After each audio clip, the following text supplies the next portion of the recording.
Welcome to another lecture, another workshop brought to you by Santa Ana College, Department of Fire Technology.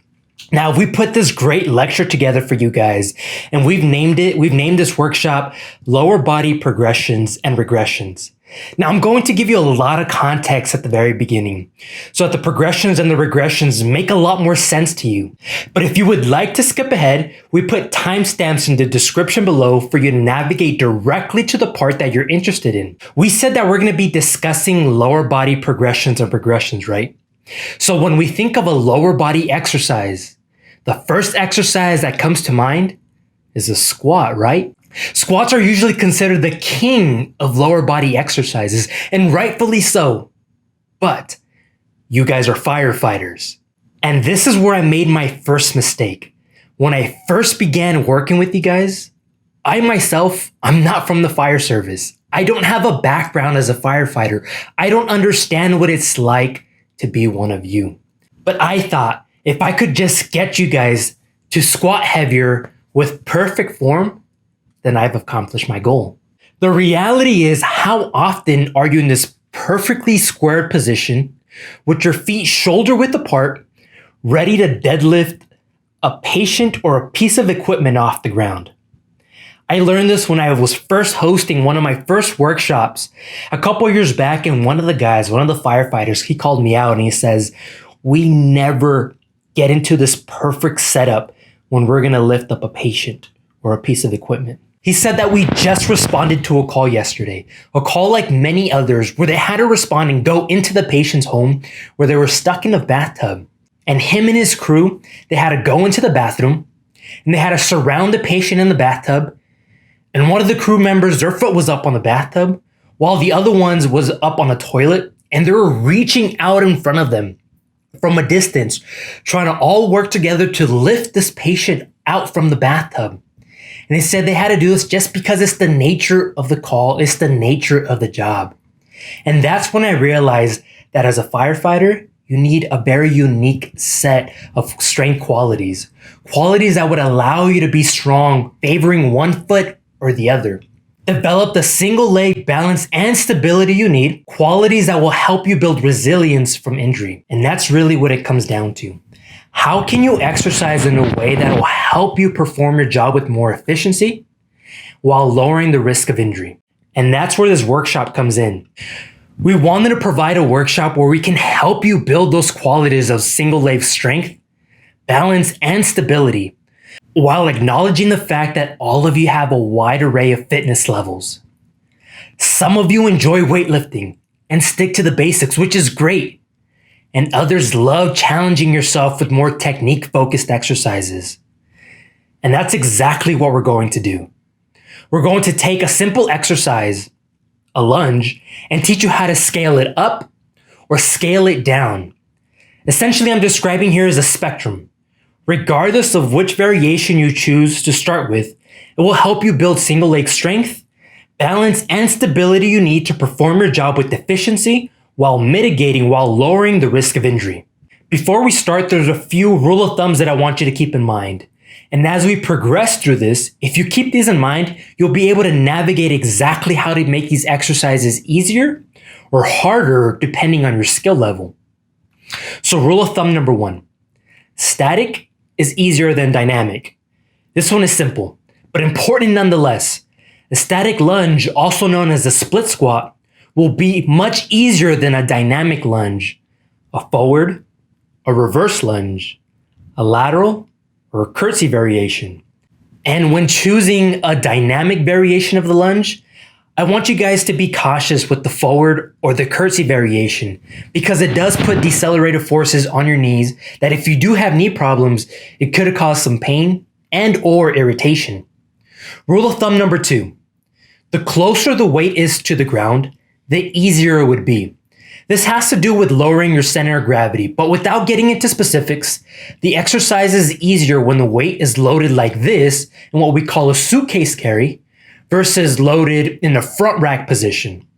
Again, the closer the weight is to the ground, the easier it would be. Front rack position would always be more challenging than a suitcase carry. Likewise, Loading that weight overhead is much more difficult than loading it in a front rack. But it's a variation we decided to opt out and not include because there's a lot more cons than there is pros to it. Rule of thumb number 3. Loading one arm instead of two is far more challenging. Yes, you literally cut the weight in half. Instead of having two 20-pound dumbbells for a total of 40 pounds, now you only have one 20-pound dumbbell. So it's counterintuitive, but true nonetheless. Your core has to work overtime to compensate for that offload. When you carry a heavy bag of groceries or a heavy piece of equipment, just using one arm, pay attention how you lean to that opposite end to kind of counterbalance that weight. Again, to keep things simple, single arm load is much harder than loading both arms. Rule of thumb number 4, contralateral versus ipsilateral. To piggyback off that third point, it matters how you load that single arm variation. Loading the opposite limb, as in holding the weight in your right arm while your left leg is exercising, is much easier than loading the same side limb, meaning the right arm is holding the weight while that right leg is exercising. Contralateral is much easier than ipsilateral. Contralateral serves as a counterweight, while ipsilateral doesn't. This makes your core work much harder. So there you have it. A quick recap. You're a firefighter. Train like one. You need single leg strength and stability. When choosing exercises, remember the rules of thumb. Less movement is easier than more movement. The closer the weight is to the ground, the easier it would be. Single arm is easier than double arm. Contra is easier than ipsi. Now, we've uploaded 47 variations onto our YouTube channel. 47 different ways you can do a lunge. Starting from a split squat, to a reverse lunge, to a forward lunge, to a lateral lunge, to a curtsy lunge, front foot elevated split squat, and lastly, a rear foot elevated split squat. Each one of those that I just mentioned, you can load with two arms, either in a suitcase or a front rack variation. Each variation has its own playlist on our YouTube channel, so it's going to be easier for you to find which exercise is the next level up when choosing your workouts.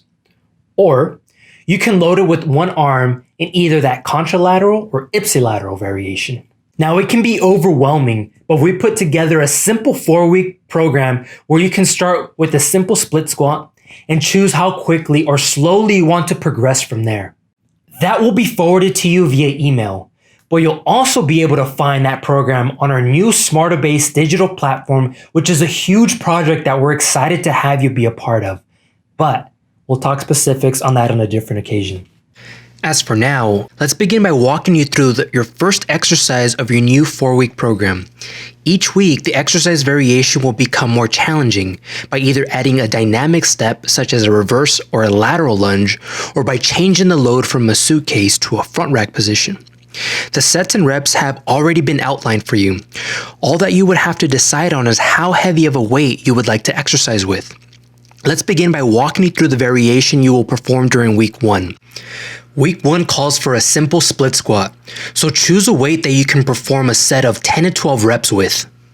Now, with a dumbbell in each hand, take a step forward and begin dropping your knee down to the ground.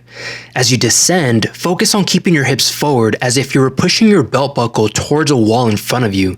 Do not let your hips stick out behind you. And now perform 10 to 12 reps of these. Variation for week 2 is going to be a contralateral lateral lunge. Remember, contralateral means you're holding the weight in the hand opposite of the leg that is working. In this case, hold the weight in your left arm since your right leg will be the one working. To begin, choose one dumbbell where the weight will allow you to perform 8 to 10 challenging repetitions. Take a big step laterally and sink your hips as close to parallel as you can. As you descend, focus on sitting your butt back so that you keep your weight focused towards the back of your foot. This prevents you from shifting your weight forward and putting unnecessary stress on your knee. Notice how the dumbbell is brought to the inside of the foot. Now perform 8 to 10 repetitions per leg. Week 3. The exercise prescription for week 3 is an ipsilateral front rack curtsy lunge. Now choose one dumbbell that you can perform 10 to 12 challenging repetitions with. Again, ipsilateral means you're holding the dumbbell on the same side limb that is working. In this case, you will hold the weight in your left hand since your left leg is a dominant leg during this variation. Yes, your right leg is the one moving, but in the curtsy lunge variation, the stable leg is a dominant leg. Now pick up the dumbbell and rest it on your shoulder with your palms facing inwards towards you and keep your arm parallel to the ground. This is your front rack position. Now step behind and out to the side like you see in the demo. It is very important that you keep pushing your dominant knee outwards so that it does not buckle inside and put unnecessary torque stress on your knee. Perform 10 to 12 repetitions per leg. Week 4. The final lunge variation is prescribed as a bilateral suitcase rear foot elevated split squat. Choose a weight that you can perform 6 to 8 challenging repetitions with. With the dumbbell in both hands, place the laces of your shoe on a bench or a box behind you. While keeping your hips forward as if you were pushing your belt buckle forward, descend and drop your back knee as close as you can to the ground. Perform 6 to 8 reps per leg. That last rep should be challenging enough that you have roughly 2 reps left in reserve. If you feel that you could perform more than 8 reps, it is recommended to increase the weight. If you struggle to perform 6 to 8 reps, choose a lighter weight. Now this concludes your 4-week program. Remember that all these variations that we mentioned from week 1 through 4 are interchangeable. Browse through our lunge variation playlist on our SACFit YouTube channel and find the variation that is suitable for your fitness level. Remember the rules of thumb and you'll be able to increase your job-specific strength while improving your balance and stability. This will ultimately allow you to perform your job duties with more efficiency while drastically lowering your risk of injury.